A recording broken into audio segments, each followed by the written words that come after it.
Nous sommes à Adjaché, Hogbonou, Porto-Novo, la ville capitale du Bénin. Et nous émettons donc depuis le quartier Agbokou, où nous sommes allés à la rencontre d'un monsieur qui a fait rire plus d'un. Son binôme nous a quittés il y a un moment et nous sommes dans la période de célébration de son anniversaire. Coïncidence pour coïncidence, nous sommes chez un monsieur. À l'état civil, ce n'est pas évident que vous connaissiez son nom. Quand je dis Eïsse Mamadou, ça ne vous dira rien. Mais si j'évoque son nom d'artiste, Mr. Okeke, comment vous allez? Nous sommes ici donc chez Monsieur Okeke, au quartier Agbokou à Porto-Novo. Nous allons découvrir l'homme, son parcours, les exploits qu'il a eu à faire.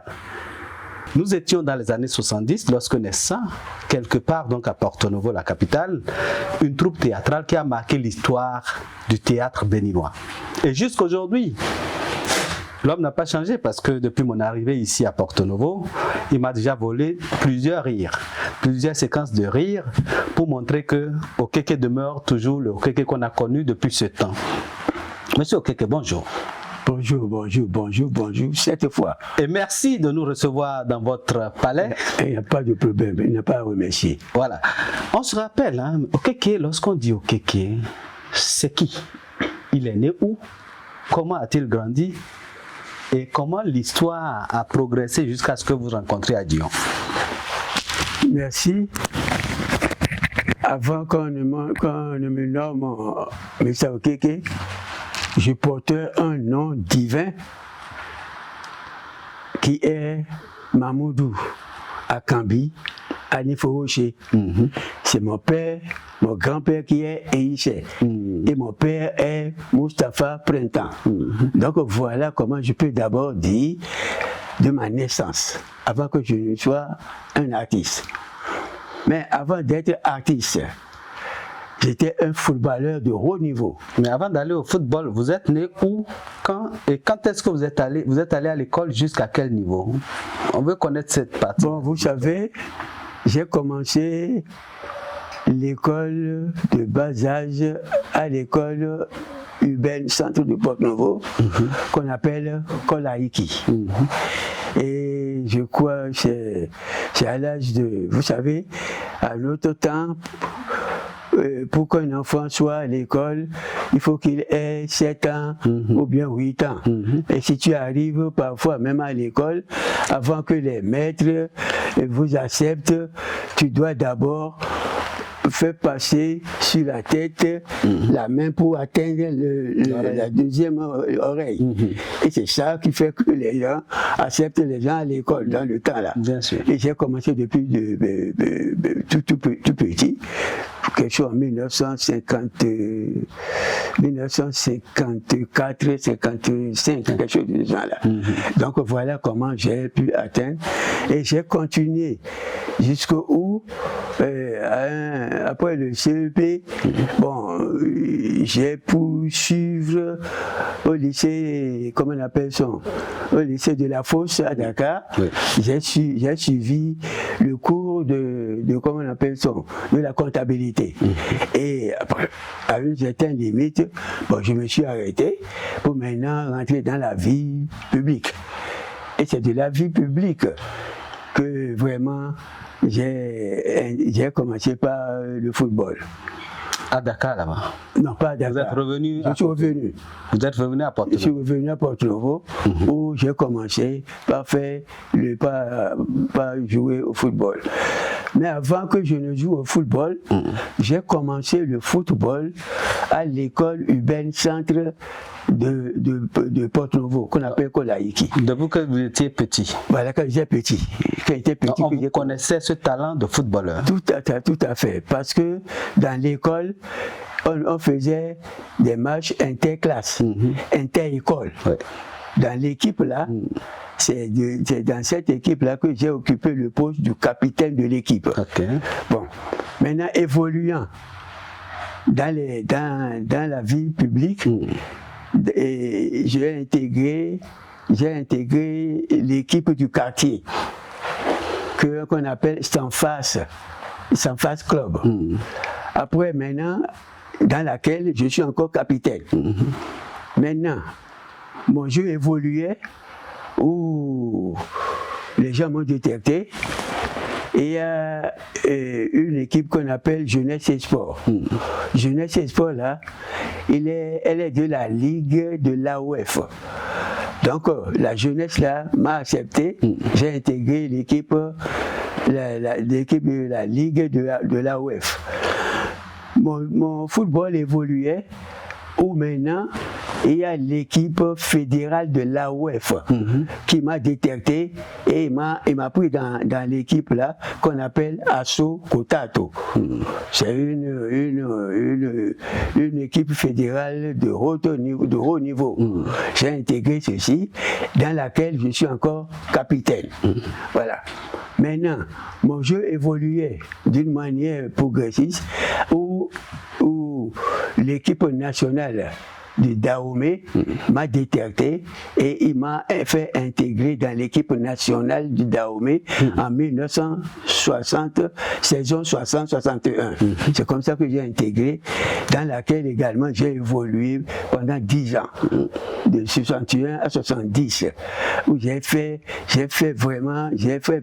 montré vraiment mes talents footballistiques.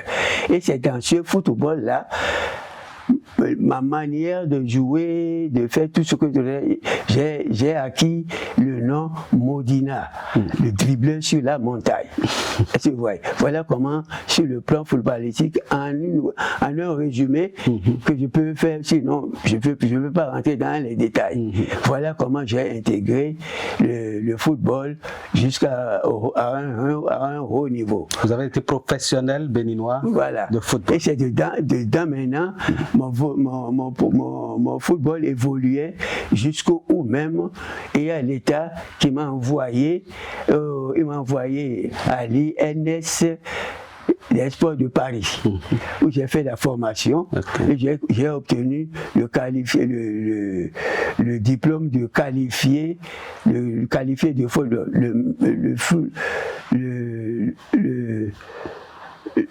le qualifié de football. J'ai encore le certificat de qualifié de football que j'ai reçu. Et avec ça, quand je suis arrivé, j'ai créé, comment on appelle-t-on, une équipe qu'on appelle Sonasport dans la société où je travaillais. C'est une société de Palmeraie, Sonader. C'est là où j'ai quand même fait quelque chose de potable pour quand même, avant de quitter maintenant le football en 1974, définitivement. Ouais. Très beau parcours. Et la comptabilité, vous l'avez exercée entre-temps? J'ai fait le CAP, je me suis arrivé au niveau de CAP parce que, vous savez, ma tête, c'est un caillou. Ma tête, c'est un caillou. Et si je ne fais pas attention, ça peut me traduire maintenant en acier. Donc, c'est pourquoi j'ai laissé tomber et puis j'ai continué. Mais j'ai pris toute ma vie dans le football et dans l'art dramatique. Alors, en 1914, vous prenez votre pause. D'où est née votre rencontre avec Baba Yabo, le feu de regretter mémoire à Dion? Vous savez, je ne peux pas dire que c'est un hasard, mais ce que Dieu a programmé doit être une réalité. J'ai un ami qu'on appelle Sokenou Antoine, un garagiste. Il a créé un garage à Gassin, au temps de la Révolution. Et il a nommé le garage à Béret Kouroukourou. Puis c'était au temps de la Révolution. Ouais, c'était le slogan. C'est là où je suis arrivé. C'est là où j'ai trouvé Déoumon Adjayon chez le garagiste. Parce que son vrai nom, c'est Déoumon Nouboyiko, alias Adjayon. Parce que alias Adjayon, là, il fut un chanteur de la Gagnou et et la musique gourou. C'est ça qu'il faisait. Okay. Parfois, il fait de comment on appelle-t-on d'histoire, je fais maman d'histoire, de conte. Il fait parfois de conte à l'ORTB. C'est ce qu'il faisait. Maintenant, quand je suis arrivé, avant ceci, Déoumon Noboyiko était un supporter acharné dans l'équipe où je jouais. Et c'est à partir de là qu'on se connaissait. Okay. Donc, c'était un fan de football. C'est comme ça que on s'est connus. Maintenant, quand je suis arrivé au garage, il m'a vu de loin, il dit « Ah, Élysée, qu'est-ce que tu viens faire ici ?» J'ai dit « Je suis venu voir mon ami garagiste. » Il dit que lui-même a amené sa Vespa, a amené son véhicule R4 de couleur verdâtre parce que sa Vespa l'a embêté. J'ai dit comment il t'a embêté? Il dit qu'il allait, il arrive au Carrefour avec sa masse, que la Vespa l'a foutu à l'aller. Et dit toi, je vais t'éliminer aujourd'hui. Et c'est comme ça qu'il a abandonné la Vespa pour maintenant s'acheter un véhicule qu'il est en train de faire la réparation au garage. Mais quand on est arrivé là-bas, la manière dont il parlait, tout le monde riait. La manière dont je parlais, tout le monde riait. Jusqu'où le garagiste, il riait jusqu'où même, il ne s'est plus occupé même du véhicule de l'autre là. Et c'est comme ça, la chose m'est venue en même temps à la tête. Je dis, Déoumon, et si nous créons une troupe théâtrale pour faire rire les gens? Il n'a pas hésité, il a accepté en même temps. Il dit, ah, que c'est très bon. Mais, je dis, mais quelle main? Il dit, il y a un main. Le main là, c'est qu'il ne va pas mettre aucun sou, aucun franc dans ce que nous voulons faire. Et il ne peut pas se tracasser pour aller de gauche à droite, administrativement, secrétariat ou bien organisation, que lui, qui ne peut pas faire tout ça là. La seule chose que lui peut faire, c'est que lui, il ira sur le podium, amusé, et il rentre chez lui. C'est tout. Il dit que si je peux faire ça, ce que lui ne peut pas faire, si je peux faire ça, ok. C'est comme ça que je lui ai dit, bon, que je vais tout supporter. Je suis le bailleur de fonds de la troupe. Dans le moment, je suis le bailleur de fonds de la troupe, le secrétaire, le président, l'organisateur, l'écrivain, tout. Jusqu'à une limite où les choses ont commencé par s'installer. Et à ce moment-là, je suis en train de me décharger en nommant les gens pour me décharger, ainsi de suite. Et c'est comme ça que nous avons pu faire le premier pas. Et en 1976? En 1976, précisément le 16 juin, un mercredi, mercredi 16 juin 1976, la troupe a vu le jour. Que nous sommes vus pour créer la troupe. Maintenant, à la première réunion, on s'est rendu chez lui pour parfaire ce que nous avons décidé en termes chez le garagiste. C'est là il m'a dit, ok, lui veut me demander quelque chose. Il veut me demander quelque chose. Il dit quoi? Il dit qu'il veut intégrer ses deux frères, même père, même mère que lui, dans la troupe. Je dis, il n'y a pas de problème. C'est en ce moment qu'on est devenu 5. Okay. Parce qu'on était 3 avant. On est devenu 5. Bon, maintenant, comme moi j'ai pris la responsabilité de faire tout cet acte-là, j'ai couru un peu partout, j'ai vu quelques jeunes à Zévou, au quartier Zévou, là, quelques jeunes mixtes. Où maintenant on a fait la première assise. Et la première assise là, c'était pour donner le nom à la troupe. Et voir comment nous allons composer la première pièce pour pouvoir animer les gens en pleine, enfin, animer la population. Et c'est comme ça que quand on était assis, pour donner le nom à la troupe, il y a, comment on appelle-t-on, Déoumont a dit, il faut donner le nom, la panthère vivante, à la troupe. D'autres membres, les membres qui sont assis, d'autres ont dit que lui propose à Sikolaye. D'autres ont dit que lui propose à Béré Kouroukourou. Le nom du garage où vous êtes vu. Voilà, à Béré Kouroukourou. Bon. La chose m'est seulement arrivée, la chose m'est seulement venue où j'ai dit, et si nous disons Towa Konoubo, quand j'ai dit, et si nous disons Towa Konoubo, Déo m'a dit, ah, ça là c'est bon. Donc il faut dire Towa Konou.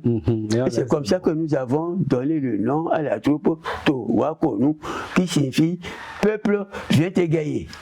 Voilà comment nous avons. Et votre premier spectacle, c'était comment?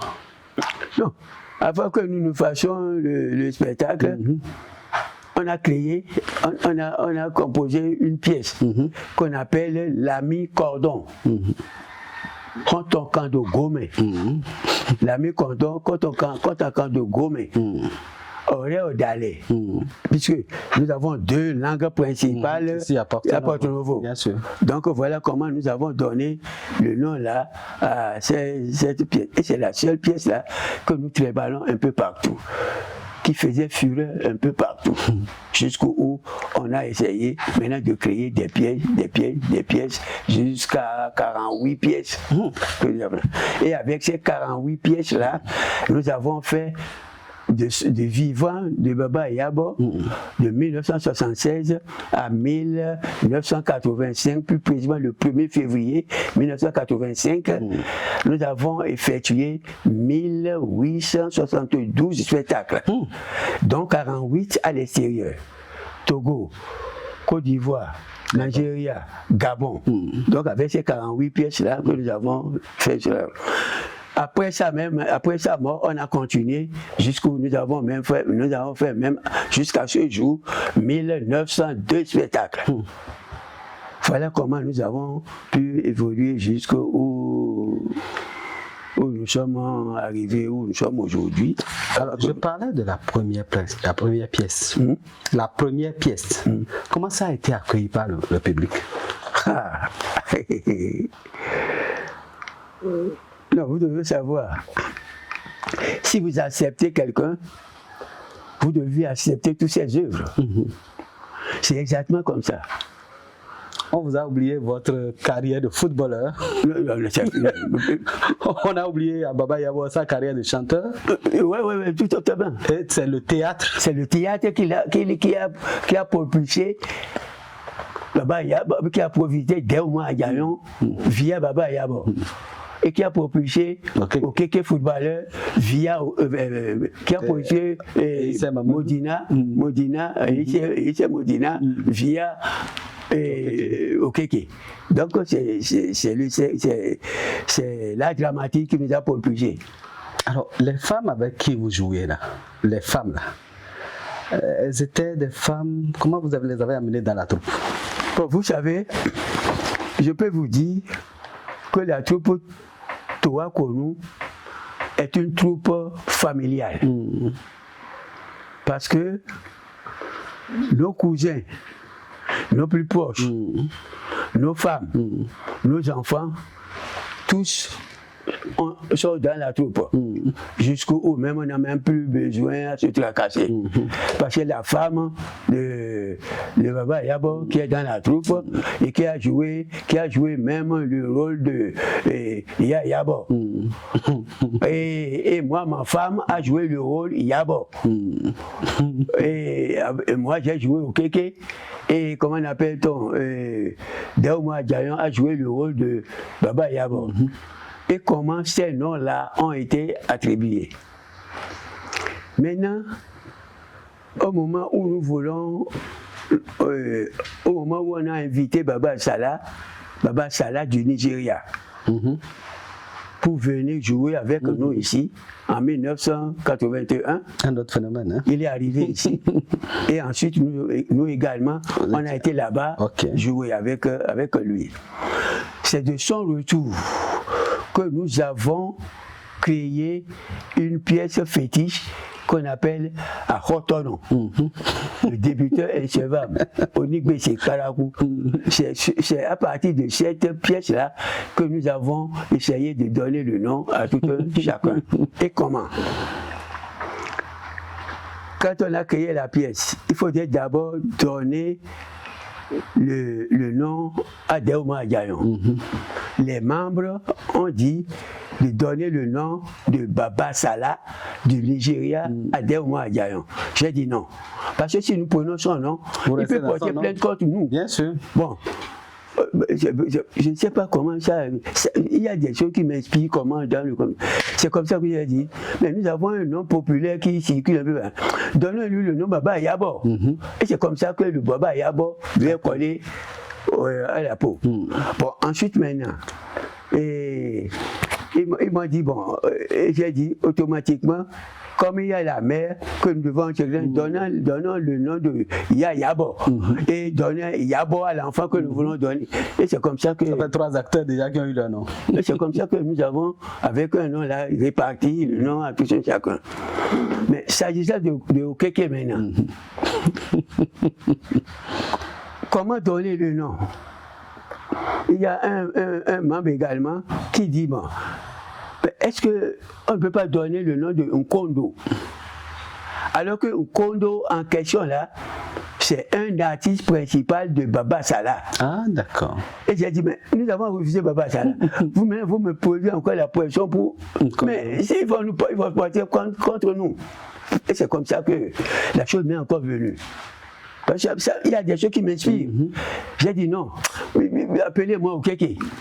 Je ne sais même pas ce que j'ai Okeke. Je ne sais même pas. C'est venu seulement et j'ai dit Okeke. Mais c'est après que j'ai su ce qui est Okeke vraiment. Et qu'est-ce que c'est Okeke? Bon, j'étais assis. J'ai reçu un coup de téléphone de l'aéroport à Cotonou. Puisque le nom Okeke, c'est déjà réparti partout. Alors qu'il y a quelqu'un qui a commandé des marchandises de grandes caisses comme ça, et qui a mis Okeke, Justin. Quand les gens ont vu Okeke, en même temps ils m'ont appelé, ils disent Okeke, si tu ne le fais pas vite, ils vont mettre ça dans le dépôt, tout ça là. Ah. Quand j'ai reçu ça, je me suis tué pendant quelques secondes. J'ai dit ok. Mais après j'ai dit, ma magasin a demandé, je n'ai rien commandé. Bon, enfin, pour pousser ma curiosité, je me suis déplacé pour aller à l'aéroport. Quand je suis arrivé, les douaniers, quand ils m'ont dit, ok, tu es déjà venu? J'ai dit oui. Il dit, viens. Ils m'ont amené voir les marchandises. Quand je suis arrivé là, c'était une grosse caisse qui a même de grandeur plus que mon véhicule que j'ai amené. Je me suis dit, mon cœur à l'intérieur, je dis, en même temps de dire ça, il y a déjà les données qui a déjà amené les documents. J'ai pris le document. Je ne peux pas leur dire que j'ai gardé mon quoi. J'ai continué, je ne peux pas faire ma curiosité.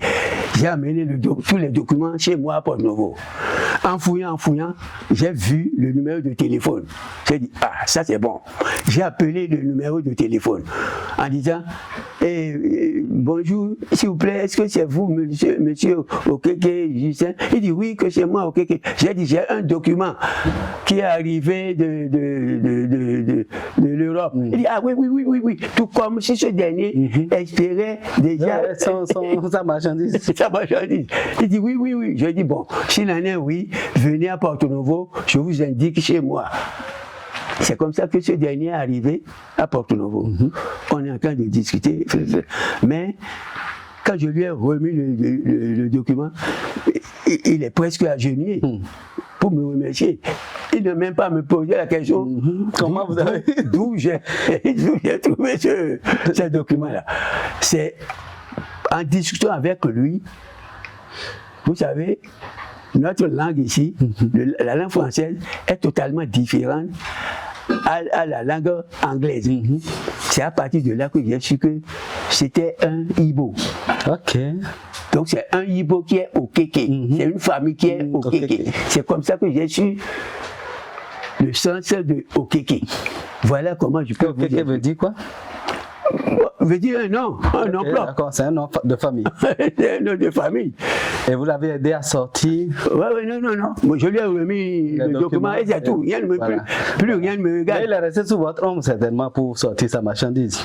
Hein? Il est resté sous votre ombre, Okeke, là, pour sortir la marchandise. Parce que c'est Okeke. Quand il va même arriver là-bas, ils vont venir le servir. Parce que vous étiez déjà allé à la Voilà, il va plus que c'est moi qui l'ai encore envoyé. Effectivement, c'est ça. Voilà.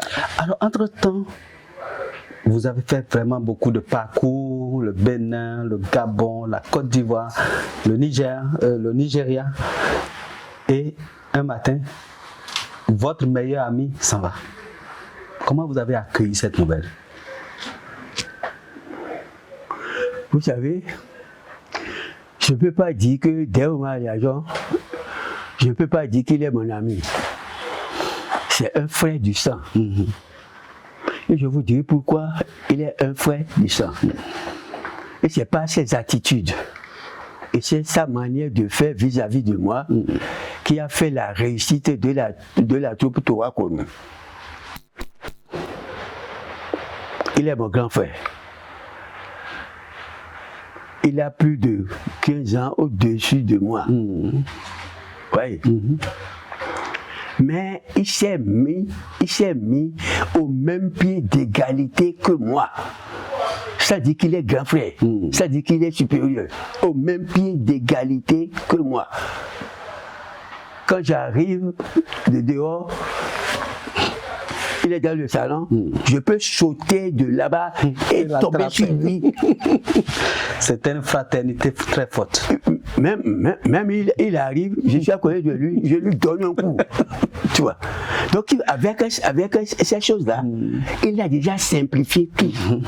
Là, je ne peux plus avoir de réserve. Il n'y a pas de barrière. Voilà, il n'y a pas de barrière. Je ne peux plus avoir de barrière pour communiquer avec lui et pour faire développer le scénario de tout ce que nous avons mis sur tapis. Donc, sur ce plan-là, c'est ça que je me suis dit, voilà, celui avec. Et c'est ça qui a simplifié toutes les choses. Toutes les choses. Je prends par exemple le cas de Akotono que nous avons fait là. Tellement qu'on est familier et que je l'embêtais et que lui-même m'embête. Il m'a fait quelque chose, j'ai dit, toi, en mon bayaoui. Et il dit, qu'est-ce que tu veux me faire? J'ai dit, ah bon, ok, on verra. Je me suis tué. Parce que à Cotonou là, c'est le jour, nous avons une date où on va jouer cette pièce-là. Et je lui ai dit, mais le moment où je vais te rendre compte, c'est arrivé maintenant. Il dit quoi? Puis je m'appelle Eko. C'est le nom qui me donne Eko. C'est une injure, Eko. Il dit, qu'est-ce que tu veux me faire? Je dis, ok, on verra. Mais il s'est rappelé que c'est cette pièce-là que nous voulons jouer. Il dit, Rémi, c'est mon ami. Il n'y a pas affaire à ami. Maintenant, tu as su maintenant, là où je peux te rendre compte. Il dit, non, laisse tomber. Non. Je dis, je ne veux pas laisser tomber si tu ne me donnes pas 1000 francs. Et quand je lui ai dit, donne-moi 1000 francs, il dit, je n'ai pas 1000 francs. Je dis, ah bon, tu n'as pas... Ok, laisse tomber. Il dit, non, ok, prends 500. J'ai dit, je ne veux pas 500. À la fin des comptes, il m'a remis les 1000 francs. Et maintenant, nous sommes au podium. Où la pièce tournait jusqu'où il a dit qu'il est mort. Et j'ai pris, tu vois, je l'ai rossé proprement, hein, sans hésiter, hein, jusqu'où il a dit, il a ouvert le truc, il dit, ok, mais je t'ai donné 1000 fois, non, mais tais-toi, un cadavre ne parle pas. Tais-toi, un cadavre ne pas. Il faisait le mort. Voilà. Et c'est comme ça que j'ai continué. Voilà. Il a reçu sa part de la charge. Voilà. Ça dit que la liberté et l'égalité, parce que dans la troupe, c'est la liberté et c'est l'égalité qui fait progresser une troupe. Parce que dans le temps là, à nos moments, à nos temps, on était 5, hein? On était 5 troupes. Dans notre temps, il y a le cerveau noir, le cerveau noir, le condo, le requin, les muses, Zamara et Toa Konou. Voilà les 5 qui étaient sur ce truc-là. Mais les 4 autres ont choisi le théâtre classique. Parce que la formation de leur troupe, c'est les élèves, c'est les professeurs, les étudiants, tout ça et autres là, c'est ça, eux, ils ont choisi le théâtre classique. Mais nous, Toa Konou, on a choisi le théâtre populaire. Et c'est ça qui marche. Et nous parlons dans notre langue. Bien sûr. Et toute la création de nos pièces sont les faits quotidiens. Et c'est ça qui a fait que nous avons existé jusqu'aujourd'hui sans disparaître. Alors, lorsqu'on prend votre parcours, qu'est-ce qui vous a le plus marqué? Quoi? Qu'est-ce qui vous a le plus marqué? Oui, ce qui nous a marqué, c'est, comment appelle-t-on, l'une de nos pièces, qu'on appelle le nouvel amour au détriment de l'ancien. Cette pièce-là nous a marqué. Bon, cette pièce-là en question, et cette pièce-là, c'est ça qui nous a marqué. On était arrivé au Hall des Arts, où on produisait cette pièce, l'ancien amour au détriment de l'ancien. Nous sommes arrivés à une limite de production. On voyait une dame qui quittait le haut des sièges là-bas. Elle est descendue, elle arrive, elle venait vers nous. Nous déjà, moi personnellement, j'ai imaginé qu'en venant, elle est venue pour nous coller de l'argent comme nous avons l'habitude. Quand elle est arrivée, elle a giflé la nouvelle femme qui est avec moi, avec nous.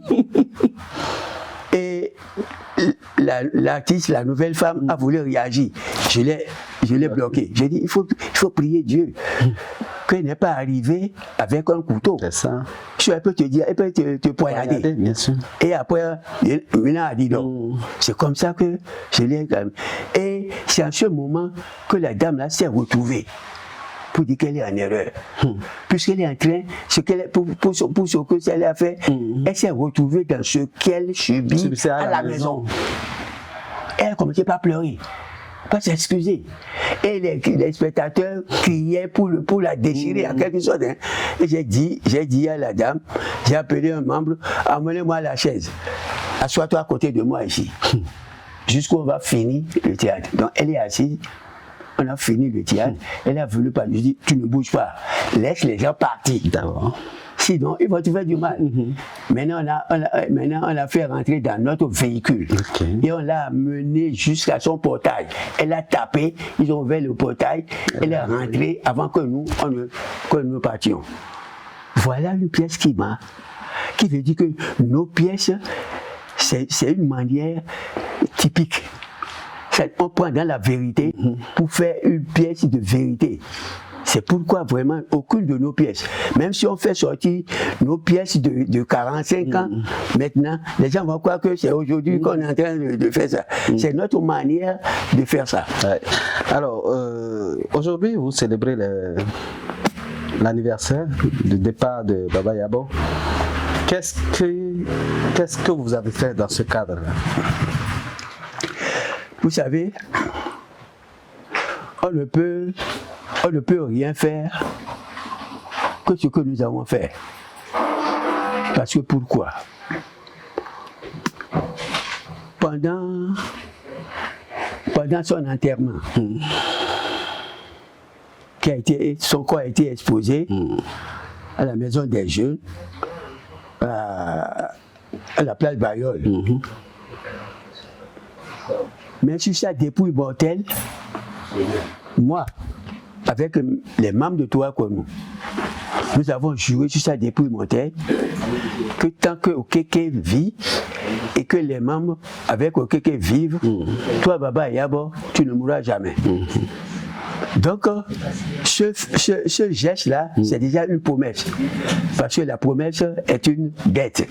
Voilà comment nous avons procédé et on a pu jouer, on a pu jurer sur sa dépouille mortelle. Et c'est à partir de là que nous sommes en train de respecter tout ce qui est de son côté. Et c'est ça qui nous a encore poussé à ériger sa statue, au grand marché devant son portail. C'est tout ça là qui a fait que nous avons quand même essayé de pouvoir l'immortaliser parce que c'est un homme exemplaire. Et je vous confirme encore qu'il est irremplaçable. Personne ne peut l'imiter. Alors aujourd'hui, lorsqu'on prend la troupe Toakonou, qu'est-ce qu'elle devient? Quoi? La troupe Toakonou. La troupe Toakonou, ce que je peux vous dire dedans, c'est l'eau qui est versée, mais le canari n'est pas cassé. Donc il veut dire que nous vivons encore. Parce que la manière de composer nos pièces ne dépend pas de lui seul. Est-ce que vous voyez? C'est pourquoi nous avons encore le privilège et la connaissance de créer encore des pièces, de jouer librement. On joue, on continue de jouer. Alors, cette entrevue tire à sa fin. Mr. Okeke. Ouais. Adjamakatava. Kolkaku. Alors, qu'est-ce que vous avez... Qui t'a appris le chinois? J'ai suivi ça aussi. Ah. J'ai suivi la pièce. Le débutant insolvable. Ouais. Alors, dites-nous, cette entrevue tire à sa fin. Quel est le message que vous avez pour les Béninois, pour vos fans, pour ceux qui ont été bercés? Nous, on était petits, on écoutait vos cassettes et tout. Quel est le message que vous avez pour les Béninois? D'abord, le message que je veux faire passer, c'est en direction des parents. Quand un enfant se donne au sport, encouragez-le. Quand un enfant se donne à l'art dramatique, encouragez-le. Parce que vous ne pouvez, ce que vous pensez que l'enfant soit, peut-être que c'est ce que l'enfant a entamé qui fait la réussite de sa vie. Absolument. Et que vous allez l'empêcher parce que c'est ce que vous voulez. Parce qu'il faut aller à l'école, s'asseoir, écrire, devenir commis, cravate. Le plus riche au monde, présentement, je vous parle, c'est un footballeur. Le plus riche au monde, c'est un footballeur. Un footballeur. Parce qu'un footballeur qui gagne 64 milliards pour un certain temps. C'est beaucoup d'argent. Oui. Donc maintenant, il faut laisser que les parents laissent les enfants faire ce qu'ils veulent. Même s'ils sont à l'école et qu'ils disent qu'ils veulent jouer au football, laissez-le. S'il dit qu'il veut faire la dramatique, ce n'est pas les délinquants qui font du sport, ce n'est pas les délinquants qui font la dramatique. C'est une profession. C'est les professeurs, les professionnels, c'est les grandes personnes, c'est les ambassadeurs. Voilà ce que moi je peux faire passer comme message pour nos parents. Et maintenant, de ce côté, je vais également faire passer le message à nos autorités. S'il n'y a pas l'art dramatique, s'il n'y a pas la musique, il n'y a pas le ministère, et il n'y a pas les fédérations. Et le monde ne sera pas le monde. Donc il veut dire que l'art dramatique et le sport, c'est des choses très importantes qu'il faut s'occuper. Parce que si par exemple les autorités ne s'occupent pas de l'entretien des sports, de la culture et autres là, c'est dépouiller la nation. Parce que l'art dramatique, ils ont un médicament que même la pharmacie n'en a pas. Absolument. Parce que la pharmacie maintenant, ou bien les grands docteurs, les laboratoires de haut niveau n'ont pas ce médicament. Parce qu'ils n'ont pas le médicament de la tristesse. Ils n'ont pas le médicament du souci. Alors que les artistes, ils ont le médicament de la tristesse. Absolument. Ils ont le médicament ensuite même de souci. C'est les artistes qui détiennent ces médicaments-là. Le rire, c'est une santé, hein? Bien sûr. Le rire est une santé. Une très grande santé. Mais si quelqu'un dit qu'il ne faut pas rire, ne l'obligez pas. Laissez-le le temps de mourir. Quand il va mourir et qu'il serait dans sa tombe et que les chiens vont quitter toutes ses mâchoires, il va commencer à partir de là rire éternellement. Vaut mieux, il n'a qu'à faire l'entraînement avant d'être enterré. C'est le riz, ça. Absolument. Tu vois. Donc voilà, les autorités doivent prendre ça au sérieux. Ouais. Quoi? Les autorités doivent prendre ça au sérieux. Ils doivent prendre ça au sérieux. Sinon, regardez par exemple, les anciennes gloires, ils sont traités comme les tas d'ordures destinés à la poubelle. Les anciennes gloires, c'est la richesse d'une nation. Absolument. Regardez par exemple l'Amérique. C'est les vieillards qui nomment, parce qu'ils savent qu'ils ont de l'expérience. Ils ont de l'expérience. Ils ont pas mal de choses à la tête. C'est le contraire chez nous ici. Les anciennes gloires sont des va-le-pied, des gens qui ne... Parce que vous allez voir maintenant les anciennes gloires, que ce soit dans le football, que ce soit dans l'art dramatique, d'autres sont sur le lit maintenant, d'autres sont paralysés, d'autres sortent sous forme de mendiants. Alors que s'ils n'étaient pas ce qu'ils étaient avant que les autres ne soient maintenant, ceux qui sont devenus artistes, footballeurs maintenant, ne feront rien d'amende. Alors que il y a un proverbe qui dit c'est à l'ancienne corde qu'on tisse la nouvelle. Prenez le cas du Cameroun. Ouais, c'est des gens qui sont vraiment, ils sont vraiment au point. Ils considèrent les anciennes gloires. Ici maintenant, nous, même que ce soit sur le football, que ce soit les anciens gloires ne participent à rien. Alors que les anciennes gloires, quand par exemple l'équipe nationale veut sortir par exemple et solliciter, et on appelle les anciennes gloires, que les anciennes gloires arrivent et disent, nous n'avons plus la force de jouer, hein. Mais quand on a tchénami, maintenant il tchédé, on a gotchédé. C'est déjà suffisant.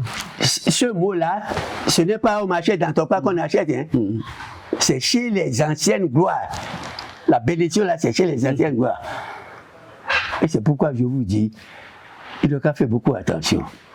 Les anciennes gloires ne sont pas des ballons que l'on joue n'importe comment. Considérer les anciennes gloires pour que le pays soit vraiment un pays respectable et progressiste. Merci beaucoup. C'était à l'instant donc Eïsse Mamadou, alias Okeke. Mesdames et messieurs, j'espère que vous avez tiré beaucoup de choses dans cette entrevue. C'est vrai que tout à l'heure, on aura droit à une démonstration, un sketch.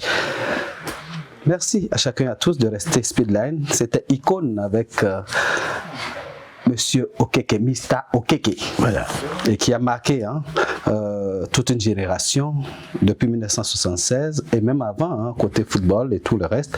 On a eu la chance donc d'aller dans ces arcanes et de découvrir tout ce qu'il contient comme potentialité.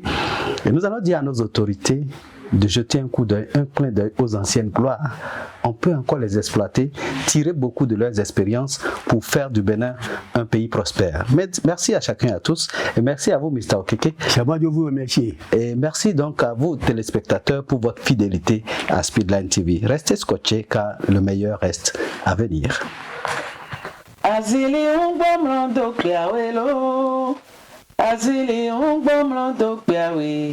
Nunde watu abale mawe ikanunya asino ajayo ya balena adodo singe monobe agumado agravo mo ipokwe ai e homla me hoero to chilome después kwa ulipo ya balena ma homla me holena kwicheniyo dodo singbe monobe agomato agravumro ikpokweae yehomla toga eroto eronu minisile kpohun yahan valena mahuruma merile na gbese niyan na dodo singbe monobe agomato agravumro ikpokweae gbọmọ odo na kegbate ogbọmọ odavono yi amano gbọnọ odo dandan wẹni danyẹ lójú gbọmọ odo na kedatọ ekolo gbọmọ odavono amano gbọnọ odo dandan wẹni danyẹ lójú. sọmọnọdù tọgbà sọmọnọdù tọgbà àbímọ ihun tọnà gbọgbọ ẹni gọdọ gbọpọ jí. sọmọnọdù tọgbà ekolo sọmọnọdù tọgbà àbímọ ihun tọnà agbónígọdà gbòzọmẹ. Gidigbaja ezomanada, gidigbaja ezomanada, we are gidigbaja ezomanada. No, somanada ezomanada, somanada do gidindo, gidigbaja ezomanada. We are gidigbaja somanada, gidigbaja somanada. Yeah, you gidigbaja somanada, gidigbaja somanada, somanada do gidigbaja. Donc avant de commencer à jouer sur scène, on faisait des animations. On faisait ça dans la coulisse et puis nous avons aussi des ballets qu'on faisait. On faisait des danses, par exemple à Djogbo, et Gohun, à Tejohun et autres là. Donc on faisait des danses avant de monter sur scène. Donc pour égayer un peu la population qui est là.